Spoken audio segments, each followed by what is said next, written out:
안녕하세요. 뉴스반장입니다. 요격이 사실상 불가능합니다.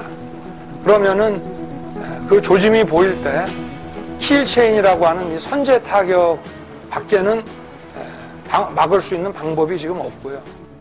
지난 대선 기간 내내 안보 타령을 해대며 선제 타격을 외쳐댔던 윤석열 대통령.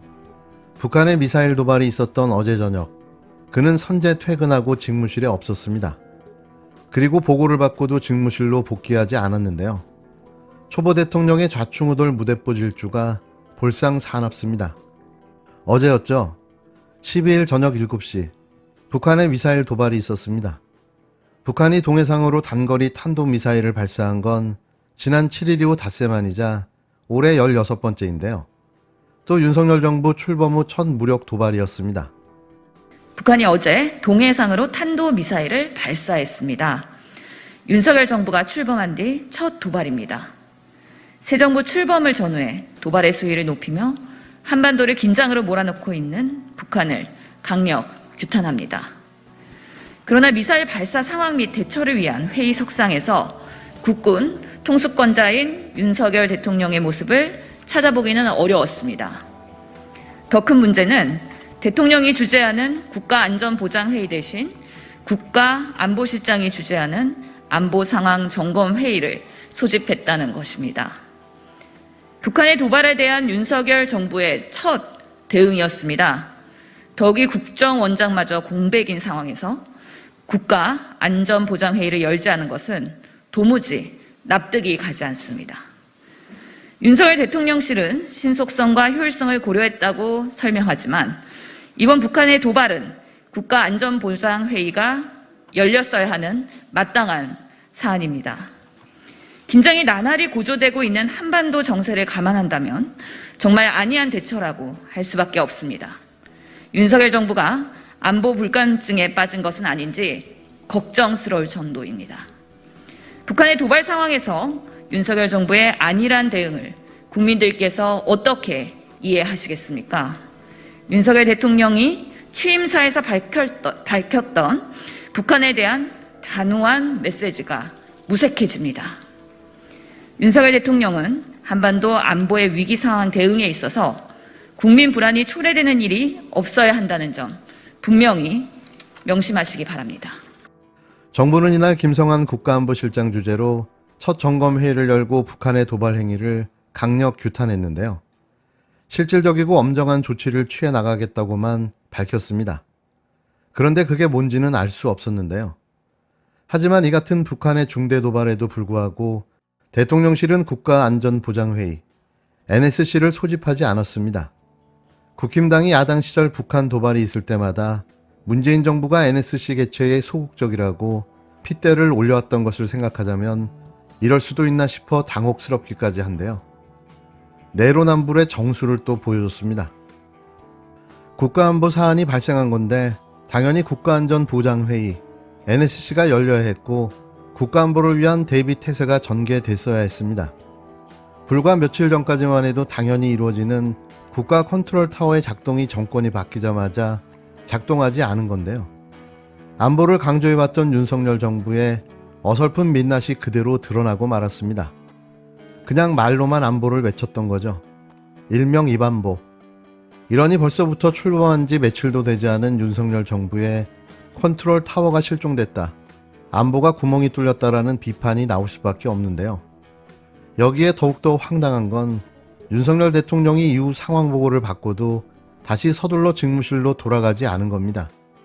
당연히 참석했어야 할 NSC는 열리지 않았고 국가안보실장 주재의 점검회의가 열린 건데요. 윤석열 대통령은 군 통수권자이자 대한민국 국가 수반이 맡기는 한 걸까요? 윤 대통령은 NSC 미소집과 불참 배경을 놓고서 온라인 커뮤니티를 중심으로 갖가지 루머가 난무했습니다. 그 시각에 술을 마시고 있었다 또는 잠을 자고 있었다는 등 다양한 조롱과 추측 댓글이 넘쳐났는데요.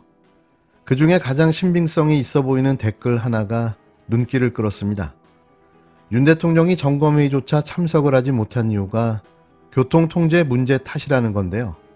당연히 직무실로 돌아가 NSC를 소집했어야 했는데 그렇지 못한 것은 퇴근 시각 러시아워에 하루 2차례 교통 통제를 거듭할 경우 그에 따른 시민들의 불편과 불만을 의식했기 때문이 아니냐는 의견이었습니다. 청와대에 있었다면 도보로 2분도 채 걸리지 않는 지하 벙커에서 NSC가 바로 소집됐을 텐데요. 이게 뭔 짓거리인지 모르겠습니다.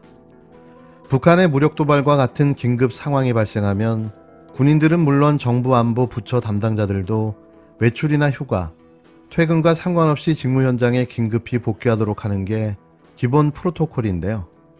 그런데 군 통수권자가 이를 사실상 무시한 것은 돌이켜보면 납득할 수 없는 명분을 내세워 제왕적으로 밀어붙인 직무실 이전에서 비롯된 예견된 상황이라는 지적이 나올 수밖에 없습니다. 대통령이 안보 공백인 나라, 이게 상상이 가능한 걸까요? 취임 3일차, 대한민국이 위태로워 보입니다. 이게 이제 이례적인 시간대에 그 미사일 발사했거든요. 6시 반. 6시 반에, 저녁 6시 반에 발사한 건 처음인 것 같아요. 새벽에 발사한 건 주로 이제 미국 시간대 맞춘 거거든요. 우리는 우리 시간대, 남한용은 또 남한 시간대가 있었는데 6시 반. 이건 이제 일부러 아마도 지금 대통령이 출퇴근을 하니까 퇴근 시간 이후를 맞춘 게 아닐까. 북한이 그런 짓 잘하거든요. 곤란한 시간대에. 그리고 그래서 저는 이제 대통령 수준의 NSC가 소집됐을 법도 한데 또 들여다보면 국정원장이 그 NSC의 주요한 참석자 중 한 자리인데 박지원 국정원장 사퇴 통보를 했거든요. 받았죠, 네. 그래서 이제 공석이 돼버렸어요. 그런 점도 있고 통역을 장관도 공석이고 대통령도 정확하게는 모르겠습니다만 시간상 퇴근한 이유가 아닐까? 이런 복합적인 이유로 NSC가 열리지 않는 게 아닐까? 제 추정입니다만. 그래서 하여튼 두 가지 점에서 이례적이었어요. 초강경 대응 말을 해놓고 사실은 어떤 장관은 대응이었는지. 장관은 아무도 없이 그냥 그 청와대 직원들 비서들끼리 모여서 한 거거든요. 예, 대통령도 없었고 그러다 보니까 안보실 점검 회의라고 하는 생소한 회의 용어가 나왔더라고요. 박지원 비대위원장이 모처럼 피하 식별을 했는데요. 처음으로 국힘당 이준석 대표를 직격했습니다. 전형적인 정치 공세였지만 너무나도 당연한 공세였는데요. 이제서 정신을 차린 듯 싶습니다. 하지만 매번 반복되는 사과 요구와 여성 인권에 대한 내용이 전부인 그의 발언은 다시 한번 되짚어 볼 필요가 있는데요. 물론 그의 발언이 모두 잘못됐다는 이야기가 아닙니다. 내부 성찰, 반성, 그리고 사과도 중요하죠. 하지만 그 일만 하라고 그 자리에 있는 게 아닌 거죠. 20대에 걸맞는 혁신과 참신성, 그리고 다양한 주제와 폭넓은 사고가 필요한 역할이 점점 진부해지고 정형화되어 간다는 게 더 큰 문제일 텐데요. 자신의 역할이 무엇인지 깊은 고민이 필요해 보입니다. 국민의힘과 윤석열 정부에도 공직자 비위 척결에 동참할 것을 강력하게 촉구합니다. 국민의힘 이준석 당대표는 성상납과 증거인멸 의혹을 받고 있습니다. 그런데 징계 절차를 지방선거 이후로 미루기로 했다고 합니다. 김현숙 여가부 장관 후보자 또한 해당 사건의 징계 절차를 서둘러야 한다고 지적했습니다. 민주당은 그나마 수술 중이지만 국민의힘은 지금도 숨기는 중입니다. 국민의힘은 우선 이준석 당대표를 징계하십시오. 그리고 민주당과 같은 수술을 개시해야 합니다. 최소한 그 정도 조치는 해야 민주당을 비판할 자격이 있습니다.